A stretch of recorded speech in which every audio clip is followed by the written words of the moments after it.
Mateus capítulo 5, versos 1 a 12, a palavra do Senhor diz assim: Vendo Jesus as multidões, subiu ao monte e, como se assentasse, aproximaram-se os seus discípulos. E ele passou a ensiná-los, dizendo: Bem-aventurados os humildes de espírito, porque deles é o reino dos céus. Bem-aventurados os que choram, porque serão consolados. Bem-aventurados os mansos, porque herdarão a terra. Bem-aventurados os que têm fome e sede de justiça, porque serão fartos. Bem-aventurados os misericordiosos, porque alcançarão misericórdia. Bem-aventurados os limpos de coração, porque verão a Deus. Bem-aventurados os pacificadores, porque serão chamados filhos de Deus.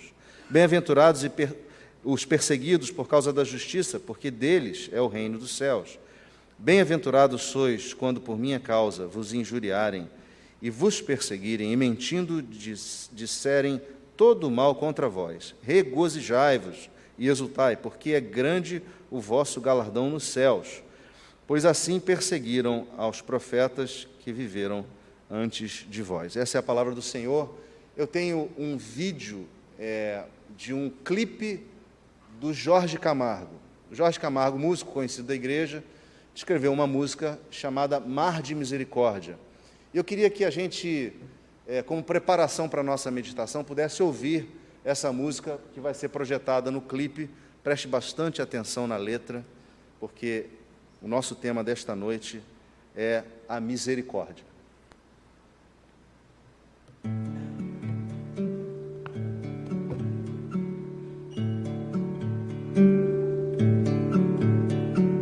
Em ter misericórdia reside o seu prazer. Sem som? Em perdoar pecados, a sua vocação, e em lançar mazelas no mar do esquecimento. Como diz por aí, quem sabe faz ao vivo. Mostrando a grandeza Volta. da sua compaixão. Vamos lá. Eu peguei os nossos irmãos da cabine de surpresa, né? A razão foi essa, né? Culpa minha.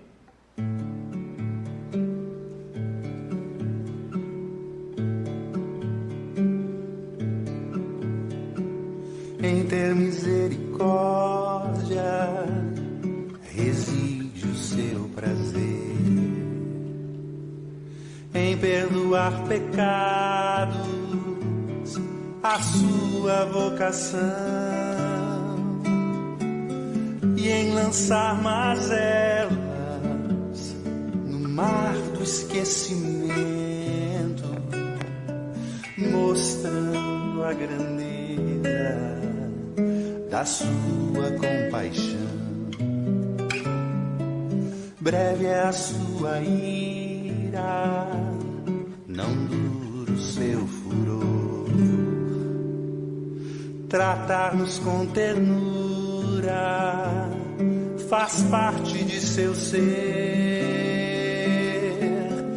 Para honrar seus pactos, promessas, juramentos, tem sua palavra que nunca vai falhar. Quem é semelhante a ti, ó meu Senhor? Não há ninguém ou nada maior que o teu amor. Quem é semelhante a ti, ó meu Senhor? Não há ninguém ou nada maior que o teu amor.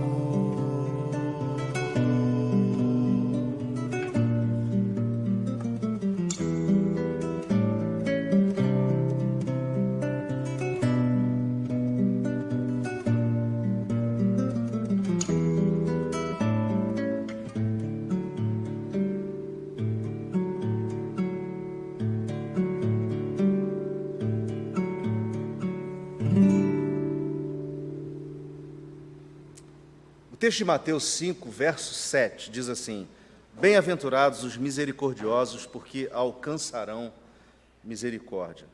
Irmãos, a gente sabe que se costuma dizer que não há vida cristã sem a Bíblia e sem a oração, não é verdade? Não há vida cristã sem Bíblia e oração. Mas essa é apenas a dimensão vertical da experiência cristã. Eu queria propor uma outra perspectiva. Eu acrescentaria que não há vida cristã sem amor e perdão. Porque se por um lado nós nos relacionamos com Deus na vertical, nós nos relacionamos uns com os outros na horizontal. E essa é exatamente a dimensão didática que a cruz vem nos trazer.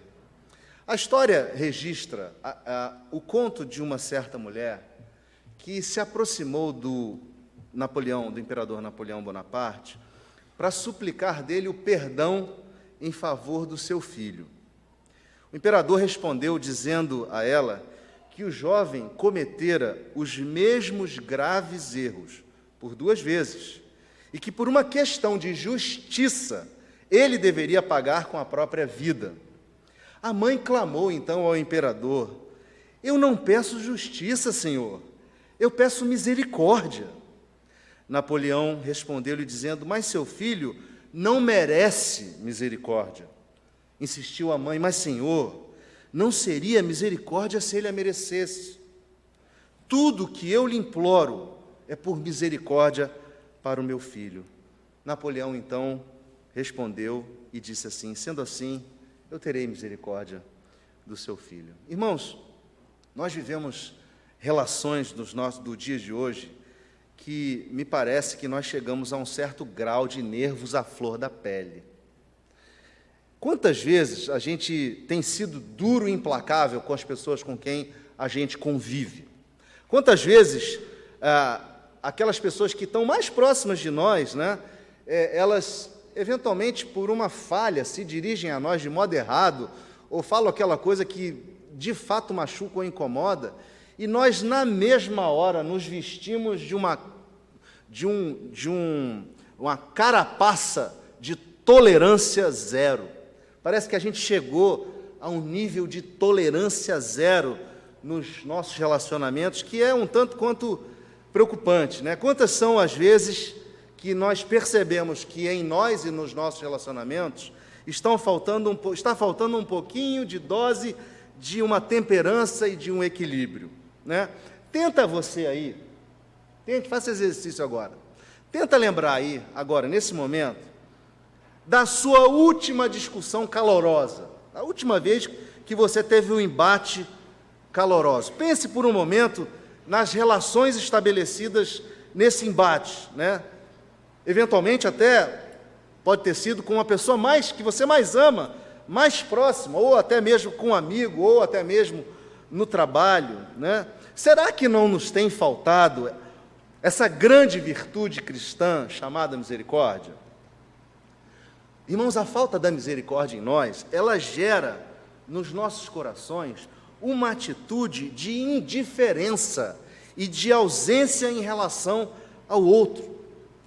Nós deliberadamente nos recusamos, muitas vezes, em perdoar o erro do outro. Nós queremos ver a nossa própria justiça sendo feita.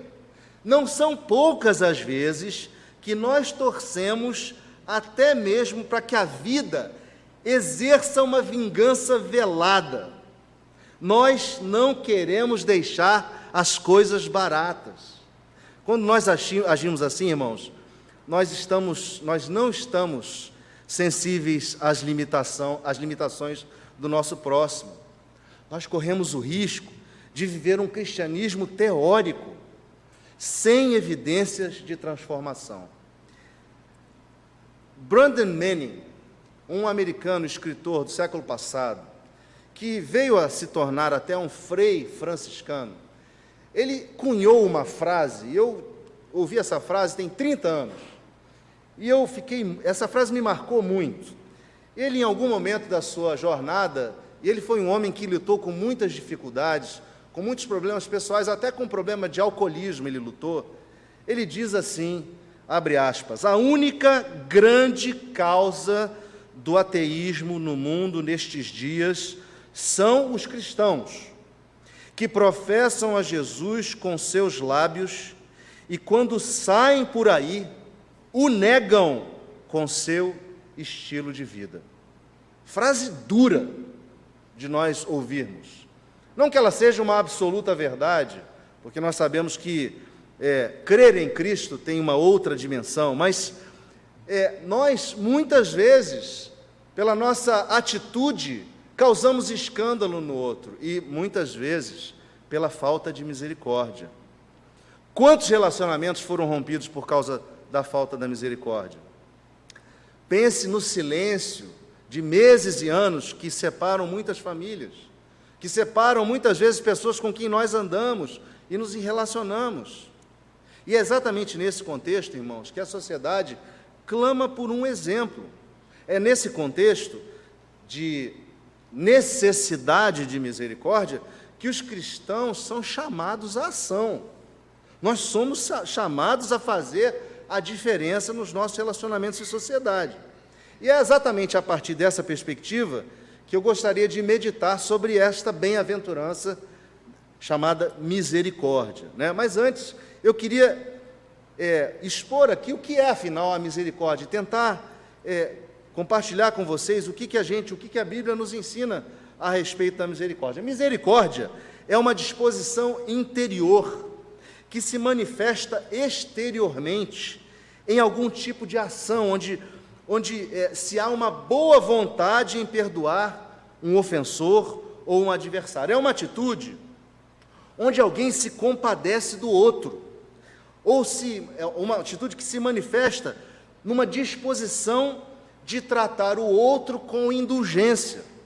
A misericórdia, ela combina um elemento emocional forte, normalmente identificado como piedade, compaixão ou amor. E ela, na verdade, combina esses elementos em resposta à condição ou necessidade do objeto de clemência.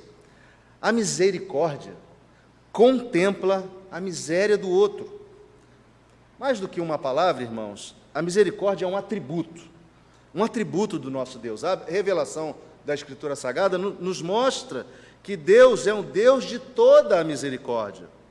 E é interessante porque não há outra religião que apresente um Deus que seja pessoal e cheio de compaixão. O nosso Deus é um Deus pessoal e cheio de compaixão por cada um de nós. Os deuses dos povos pagãos, persas, gregos, romanos, eram deuses implacáveis. Eles eram desprovidos dessa compaixão pela miséria humana. Os hebreus, então, vieram mostrar ao mundo que o único Deus, criador e sustentador de todas as coisas, é o Deus justo, compassivo e benigno. E nós temos dois textos aqui que nos fazem referência a esse atributo desse Deus justo, benigno e compassivo. No Êxodo, Moisés escreve, lá no capítulo 34, versos 6 a 8, o seguinte: E passando o Senhor por diante dele, clamou: Senhor, Senhor, Deus compassivo, clemente e longânimo e grande em misericórdia e fidelidade, que guarda a misericórdia em 1000 gerações, que perdoa a iniquidade, a transgressão e o pecado, ainda que não inocente o culpado, e visita a iniquidade dos pais nos filhos e nos filhos dos filhos até a 3ª e 4ª geração. E imediatamente, curvando-se Moisés para a terra, o adorou. Davi, na sua oração no Salmo 86, versos 3 a 5, diz assim: Compadece-te de mim, ó Senhor, pois a ti clamo de contínuo, alegra a alma do teu servo, porque a ti, Senhor, elevo a minha alma, pois tu, Senhor, és bom e compassivo, abundante em benignidade para com todos os que te invocam. Quando você faz referência a esses textos e você busca entender o significado no Antigo Testamento, nós vamos encontrar que a misericórdia de Deus está atrelada aos laços que Deus criava na sua aliança com o seu povo. O profeta Isaías lança luz sobre essa aliança. Capítulo 54 do profeta Isaías, versos 7, 8 e 10, diz assim: por breve momento te deixei, mas com grandes misericórdias torno a acolher-te. Num ímpeto de indignação, escondi de ti a minha face por um momento, mas com misericórdia eterna me compadeço de ti, diz o Senhor, o teu Redentor. Porque os montes se retirarão e os outeiros serão removidos, mas a minha misericórdia não se apartará de ti, e a aliança da minha paz não será removida, diz o Senhor, que se compadece de ti. Irmãos, Deus prometeu exercer misericórdia sobre o seu povo. Na visão judaica, no que tange às relações humanas, a misericórdia é um sentimento que mora nas nossas entranhas. Eu fiquei pensando sobre isso. Sabe aquele momento que você sente misericórdia de alguém que está miserável, necessitando de grande ajuda? E é estranho, porque parece que é um sentimento que nasce lá do nosso interior, assim. Você é quase que impelido a agir em relação a essa pessoa que você contempla sendo carente de compaixão, né? É algo que nasce no ventre. Na visão judaica, esse era um sentimento que habitava o ventre. Mas além dessa dimensão do pacto, o Antigo Testamento também fala da misericórdia atrelada nessa manifestação do contexto de família, onde há relações familiares, relações fraternais, né? Fala também da relação de Deus e do amor que Deus tem para com o seu povo, a sua lealdade e fidelidade para com o seu povo, e o fato de Deus se fazer propício em função do seu povo que é carente de perdão, um povo pecador. Deus se faz propício, e sabemos que a propiciação pelos nossos pecados foi feita na cruz.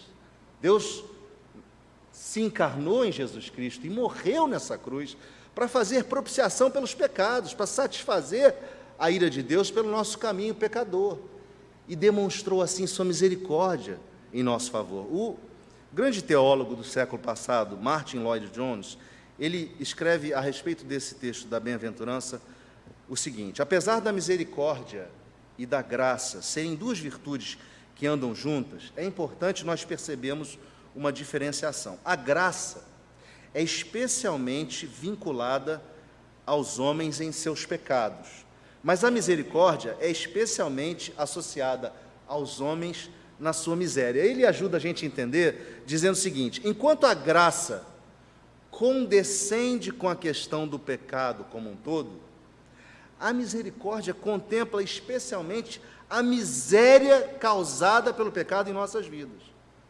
Deus não nos trata como merecemos. Deus não nos trata como merecemos. Lembre-se da história de Napoleão. Se fosse merecimento, não seria misericórdia. Deus não nos trata como merecemos. E exatamente a esse povo judeu, que tem todo esse conteúdo de compreensão do que é um Deus misericordioso, que Jesus se dirige neste Sermão do Monte, onde ele, na verdade, reúne os seus discípulos e ele os apresenta de forma prática o que é a vida cristã no dia a dia. As bem-aventuranças, elas são uma descrição do caráter do cristão. Nelas, Jesus está a nos mostrar o exemplo de alguém que deve ser imitado, e este alguém é alguém que vai desfrutar plenamente da paz e da felicidade. Afinal, bem-aventurança significa felicidade, significa ser feliz, né? E o nosso texto, Jesus, ele descreve os seus seguidores como pessoas misericordiosas. Ele diz: bem-aventurados os misericordiosos, porque alcançarão misericórdia, né? Ele apresenta essa virtude como sendo algo que segue algumas outras, porque se você olhar o texto, e por isso eu li o texto inteiro dos 12 versos, né, Jesus fala de alguém que é humilde, de alguém que chora e que é consolado, ele fala de alguém que é manso, de alguém que tem fome e sede de justiça, e essa pessoa que desenvolveu essas virtudes é a pessoa que vai poder exercer a misericórdia. Ele deseja, irmãos, que todos nós desenvolvamos todas essas qualidades. Acontece que nós somos pessoas diferentes, nós somos pessoas que estamos em diferentes estágios de maturidade espiritual, mas é o desejo e a proposição de Jesus que nós vivamos todas essas bem-aventuranças, apesar do nosso foco hoje estar na questão da misericórdia, né? Observem só, ser misericordioso parte do princípio de que uma pessoa desce de uma posição superior e coloca-se no mesmo nível daquela para com aquele que ele vai exercer a piedade. A pessoa percebe a miséria do outro, em que o outro se encontra, e dá um passo na sua direção, né? E é exatamente assim quando nós exercemos misericórdia, como eu já dei o exemplo de pessoas que estão carentes na rua, né? A gente se identifica, a gente tem compaixão, a gente se coloca no lugar do outro. Ter misericórdia é se colocar no lugar do outro. Ter misericórdia é você calçar a sandália do outro. É você perceber a limitação do outro. É você perceber que o outro está precisando de piedade. E a nossa preocupação com essa miséria do outro produz em nós um desejo de aliviar essa memória. Agora, esse texto, irmãos, ele não nos propõe uma questão puramente social. A questão da misericórdia, ela é muito mais ampla. Ela é uma questão que abrange até a nossa existência. A nossa existência, a nossa existência emocional, as nossas relações. A Bíblia diz que todos pecaram e carecem da glória de Deus. Jesus, mais adiante no Evangelho de Mateus, ele fala uma frase para os seus discípulos que precisa ser muito bem absorvida, né?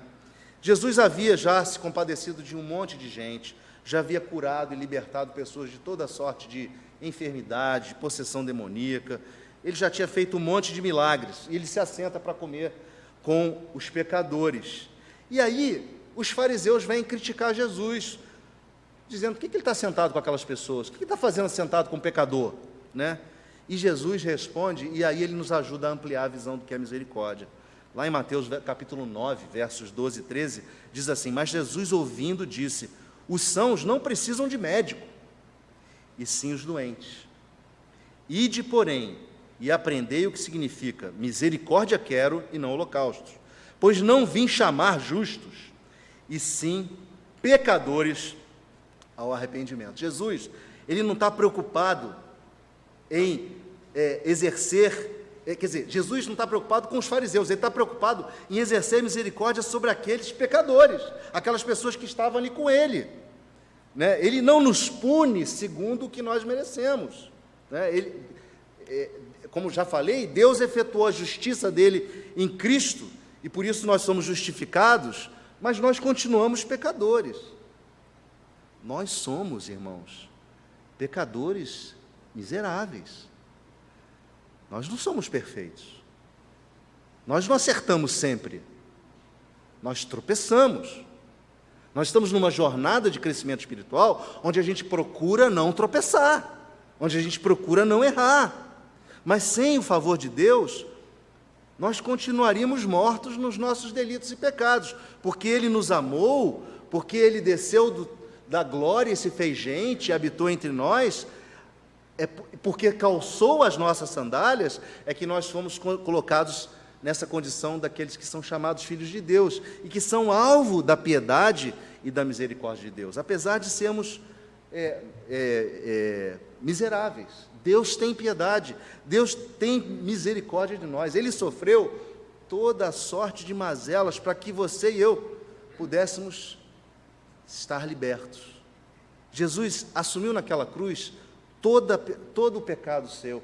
Ele foi feito maldito por sua causa e por minha causa, para que nós pudéssemos desfrutar de sua graça e de sua misericórdia. Ele pagou na cruz, derramando seu sangue por você e por mim, porque nós éramos, por natureza, considerados dignos da ira de Deus, mas Deus nos amou sobremaneira, que deu o seu Filho unigênito para morrer por nós. Paulo, quando escreve a Tito, ele lança luz sobre esse atributo da misericórdia de Deus, e ele registra na carta, a carta a Tito, no capítulo 3, quando ele diz assim: quando, porém, se manifestou a benignidade de Deus, nosso Salvador, e o seu amor para com todos, não por causa de obras de justiça praticadas por nós, mas segundo sua misericórdia, ele nos salvou mediante o lavar regenerador e renovador do Espírito Santo, que ele derramou sobre nós ricamente, por meio de Jesus Cristo, nosso Salvador, a fim de que, justificados por graça,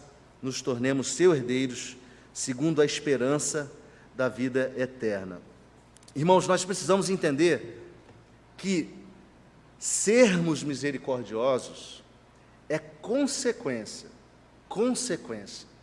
de termos sido alcançados pela misericórdia de Deus. Sermos misericordiosos é consequência de termos sido alcançados pela misericórdia de Deus. Não é assim que o profeta Jeremias nos diz? As misericórdias do Senhor são a causa de nós não sermos consumidos, porque as suas misericórdias não têm fim, elas se renovam a cada manhã. Paulo escreve também dizendo que Deus foi misericordioso demais, e por causa desse grande amor, Ele nos deu a vida em Cristo. Então, irmãos, Jesus nos exorta: sede misericordiosos, como misericordioso é o vosso Pai. Né? Nós precisamos prestar atenção nessa questão, porque Deus renova a sua misericórdia sobre nós a cada dia. Ele não renovou apenas ontem, Ele renovou não apenas anteontem ou semana passada, Ele renova a cada dia, Ele renovou hoje. Se você está aqui hoje, você está debaixo da misericórdia de Deus, porque ela foi renovada sobre você. Todos os dias Deus olha para você e contempla você e a mim com olhares de misericórdia. Todos os dias. Todos os dias. E é por essa razão que nós devemos ser misericordiosos. Mas o texto, ele não fica só na bem-aventurança dos misericordiosos. Ele diz que esses misericordiosos alcançarão misericórdia. Existe aqui uma relação de causa e efeito. Né? Eles são felizes, bem-aventurados, porque eles alcançarão misericórdia. A felicidade advém do fato de que estamos a caminho do nosso encontro final com o Senhor. Nós alcançaremos aquela misericórdia. Você pode até se perguntar: mas como assim eu alcançaria? Eu já não desfruto dela? Bem, veja só. Você é salvo em Cristo, mas você ainda não foi totalmente remido, porque o teu dia final não chegou. Então, a teologia chama disso da tensão do já e do ainda não. Você já está salvo, mas você ainda não foi salvo, porque você não encontrou com Cristo finalmente. É a mesma coisa a misericórdia. Nós estamos a caminho do nosso encontro com Cristo. Ele nos dá misericórdia hoje, mas nós alcançaremos dele essa misericórdia no dia em que ele nos receber, em quando ele olhar para você e para mim e falar: vinde benditos, entrai no reino do meu Pai que foi preparado para vocês. Né? Nós, então, estamos a caminho de receber essa misericórdia de Deus. A Epístola de Judas diz assim, no capítulo 1: vós, porém, amados, edificando-vos na vossa fé santíssima, orando no Espírito Santo, guardai-vos no amor de Deus, esperando a misericórdia. Esperando a misericórdia do nosso Senhor Jesus Cristo para a vida eterna. Portanto, nós aguardamos a chegada e a manifestação derradeira e final da misericórdia de Deus em nosso favor. Eu pergunto a você: como que podemos aplicar esse texto nas nossas vidas hoje, e para essa semana e para as próximas que virão? Irmãos, a misericórdia de Deus não contempla méritos. A misericórdia de Deus não contempla méritos. Nós precisamos fazer uma autoanálise, nós precisamos olhar para dentro de nós. E a primeira pergunta que nós precisamos nos fazer é: como nós temos reagido em relação àquelas pessoas que nos machucam e nos ofendem, aquelas pessoas que se levantam contra a gente, aquelas pessoas que declaram serem nossas inimigas, né? Nós estamos mais preocupados em ver a justiça feita do que oferecermos misericórdia?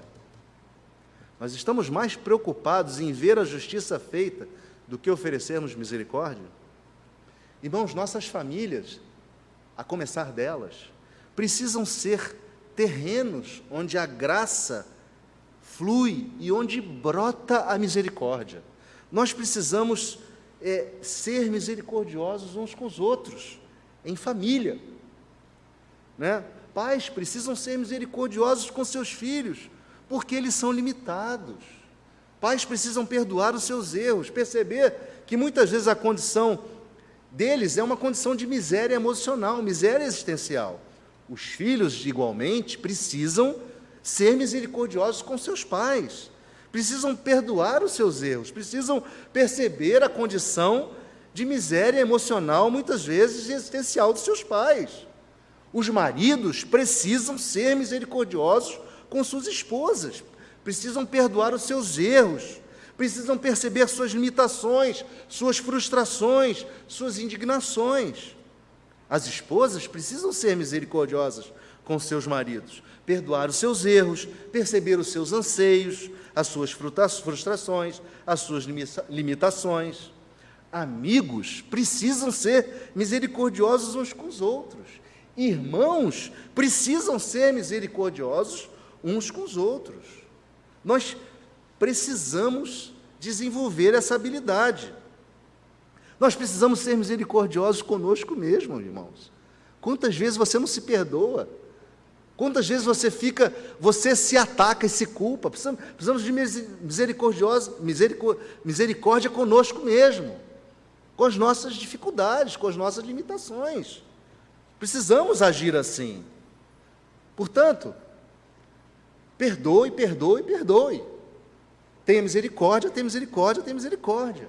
Porque tudo isso vai nos deixar pessoas mais leves e vai nos transportar àquele ambiente de pessoas que vivem a alegria de ter Deus no coração, que vivem a esperança, ou melhor dizendo, vivem aquela realidade da bem-aventurança, da felicidade. A nossa igreja, irmãos, ela precisa ser chamada de igreja Betesda, que significa casa de misericórdia. Cada um de nós, precisa encontrar nesse ambiente aqui da igreja uma casa de misericórdia, onde nós percebamos aqueles que chegam aqui carentes de piedade, e onde nós possamos exercer o nosso ministério cristão sendo misericordiosos, sendo atenciosos, né, com as pessoas que carecem de esperança, que se aproximam da nossa igreja. Portanto, a aplicação é simples. Você quer ser feliz? Seja misericordioso. Você quer viver feliz?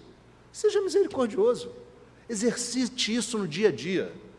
Faça isso e você vai experimentar aquela alegria que transcende qualquer outra alegria material. A alegria de fato viver o caminho que Jesus propôs para os seus seguidores, o caminho das bem-aventuranças. Amém?